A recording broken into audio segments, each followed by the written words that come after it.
আপনার সাপ পাহাড়ে 40 দিন করে বহু চিল্লা করছেন না, জানেন তো? যদি মায়ার এলাকা হয় জানার তো কথা। আলহামদুলিল্লাহ, এই ফেঞ্চুগঞ্জের পাহাড়ে করছেন, ওই কালো পাহাড়ে করছেন। সাবের জবানে শুনছি যে রংপুরে তারা বিদায় ছুটির সময়ে চলে যাইতেন। দেখেন ছুটি কাটানোর পদ্ধতি এক একজনের এক এক রকম, কেউ কক্সবাজারে আর কেউ চিল্লার মধ্যে, বুঝেন নাই? তো সাহেব বলছেন আমরা তখন মঈনুদ্দিন চিশতি আজমির রহমতুল্লাহ আলাইহির ওখানে চলে যাইতাম, ওখানে চিল্লাগাহ ছিল, সেখানে তিনি চিল্লা করছেন। এটা সুফিয়া কেরামের ওয়াতাবাত্তাল ইলাইহি তাবতিলা। আল্লাহর নবী যে কানা ইয়াতাহান্নাসু ফি গারে হিরা, এবং মুসা আলাইহিস সালাম যে 40 দিনের যে চিল্লা করেছেন, খিলওয়াত ইখতিয়ার করেছেন, জাকারিয়া আলাইহিস সালাম 3 দিনের ইখতিয়ার করেছেন।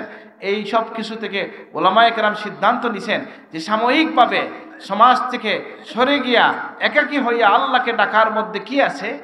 এটা আল্লাহর মারিফত লাভের একটা মাধ্যম আছে কিনা? সাহাবীর মধ্যে যে সাহাবী দুনিয়ার সব কিছু ছেড়ে দিয়ে রাসূলুল্লাহর কদমে চলে আসছিলেন, ওই যে আব্দুল্লাহ যুলবাজদাইন, লম্বা ঘটনা শুনে নিবেন আলেমদের কাছ থেকে, যে ওনার যখন তারা বলছে তার চাচা যে তুমি মুহাম্মদের কাছে যদি যাও আমি তোমাকে বাবার সম্পত্তি থেকে মাহরুম করব, ঠিক আছে আমি তারপরে চলে যাব, তাহলে আমি তোমাকে তোমার বাহন নিয়ে যাব, ঠিক আছে তুমি যে ঘরে থাকতে পারবা না। উনি মদিনার সবচেয়ে বড় শৌখিন ছিলেন, তরুণ ছিলেন, বলে ঠিক আছে ঘরেও থাকবো না। এক সময় তার সুন্দর কাপড়, খুব লজ্জাশীল ছেলে ছিলেন, সেই 2টা কাপড়ও তাকে ছিনাইয়া নিছে, তখন তিনি উলঙ্গ হয়ে গেছেন, তারপরেও তিনি রাসূলুল্লাহর উদ্দেশ্যে রওনা করছেন। তোর মা একটা বস্তা দিছেন, আর ছেলে এই 2টা টুকরা পড়ে, 2টা বস্তা, একটা বস্তাকে 2টা টুকরা করে, একটা নিচে একটা উপরে পড়ে রাসূলুল্লাহর দরবারে গিয়ে হাজির হয়েছে। সুবহানাল্লাহ।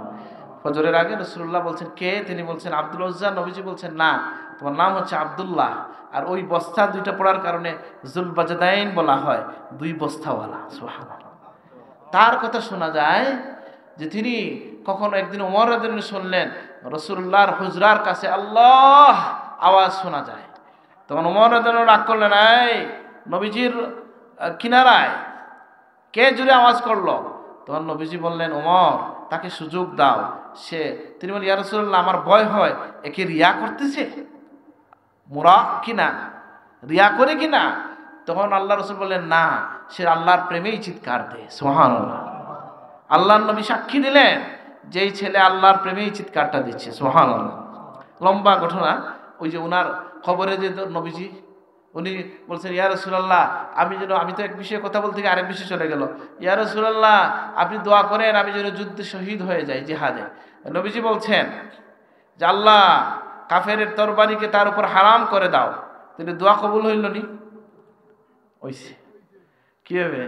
উনি যুদ্ধের জন্য, জিহাদের জন্য গেছেন, আর জিহাদের রাস্তায় গিয়ে উনি মারা গেছেন। আল্লাহর নিয়ম হচ্ছে কোনো মানুষ যদি আল্লাহর পথের কোনো কাজে বের হয়ে মারা যায়, আল্লাহ এটার পূর্ণ সওয়াব কিয়ামত পর্যন্ত দিতে থাকেন। ওমাই ইয়াখরুজ মিন বাইতিহি মুহাজিরান ইলাল্লাহ সুম্মা ইউদরিকুল মাউত ফাকাদ ওয়াকা আজরুহু আলাল্লাহ। এই আয়াত থেকে উসুল নেওয়া হয়েছে যে আল্লাহর পথের কোনো কাজ যদি কেউ করতে যায়, হজে গেছে মারা গেছে হজ লেখা হবে, নামাজের জন্য বের হয়ে মারা গেছে নামাজ লেখা হবে, ঠিক সেইভাবে তিনি জিহাদের পথে গিয়ে মারা গেলেন। সুবহানাল্লাহ। তাইলে উনি কাফেরের হাতে না গিয়া হইয়াও তিনি যে চাইছিলেন আমি শহীদ হব, এই মর্যাদা পাইছেন কিনা? পেয়ে গেলেন। তখন প্রিয় নবী সাল্লাল্লাহু আলাইহি সাল্লাম বললেন তাকে কবর দেওয়ার আগে কি করবে? আমাকে ডাকবে। রাসূলুল্লাহ সাল্লাল্লাহু আলাইহি সাল্লাম কবরে যখন তাকে শোয়াইবার আগে নিজে শুয়ে অথবা ওখানে দাঁড়াইয়া আল্লাহর উর্দু জগতের দিকে খেতাব করে বলছেন, আল্লাহ আজকে দিন পর্যন্ত আমি তার উপর খুশি ছিলাম, তুমি তার উপর খুশি হয়ে যাও। সুবহানাল্লাহ। সাহাবায়ে কেরাম খুব আফসোস করছেন, হায় হায় এই কবরটা যদি আমার কবর হইতো। সুবহানাল্লাহ। তো এই যে বান্দার একটা আকাঙ্ক্ষা মনের মধ্যে থাকে যে আমি আল্লাহকে ডাক দেব, জুড়ে ডাকতে মন চায় কখনো কখনো। এই জন্য আউলিয়া কেরাম খিলওয়াত ইখতিয়ার করেন, একাকী হয়ে যান। আপনার সাপ পাহাড়ে 40 দিন করে বহু চিল্লা করছেন না, জানেন তো? যদি মায়ার এলাকা হয় জানার তো কথা। আলহামদুলিল্লাহ, এই ফেঞ্চুগঞ্জের পাহাড়ে করছেন, ওই কালো পাহাড়ে করছেন। সাবের জবানে শুনছি যে রংপুরে তারা বিদায় এই ছুটির সময়ে চলে যাইতেন। দেখেন ছুটি কাটানোর পদ্ধতি এক একজনের এক এক রকম, কেউ কক্সবাজারে আর কেউ চিল্লার মধ্যে, বুঝেন নাই? তো সাহেব বলছেন আমরা তখন মঈনুদ্দিন চিশতি আজমির রহমতুল্লাহ আলাইহির ওখানে চলে যাইতাম, ওখানে চিল্লাগাহ ছিল, সেখানে তিনি চিল্লা করছেন। এটা সুফিয়া কেরামের ওয়াতাবাত্তাল ইলাইহি তাবতিলা, আল্লাহর নবী যে কানা ইয়াতাহান্নাসু ফি গারে হিরা, এবং মুসা আলাইহিস সালাম যে 40 দিনের যে চিল্লা করেছেন, খিলওয়াত ইখতিয়ার করেছেন, জাকারিয়া আলাইহিস সালাম 3 দিনের ইখতিয়ার করেছেন, এই সব কিছু থেকে ওলামায়ে কেরাম সিদ্ধান্ত নিছেন যে সাময়িকভাবে সমাজ থেকে সরে গিয়া একাকী হইয়া আল্লাহকে ডাকার মধ্যে কি আছে, এটা আল্লাহর মারিফত লাভের একটা মাধ্যম।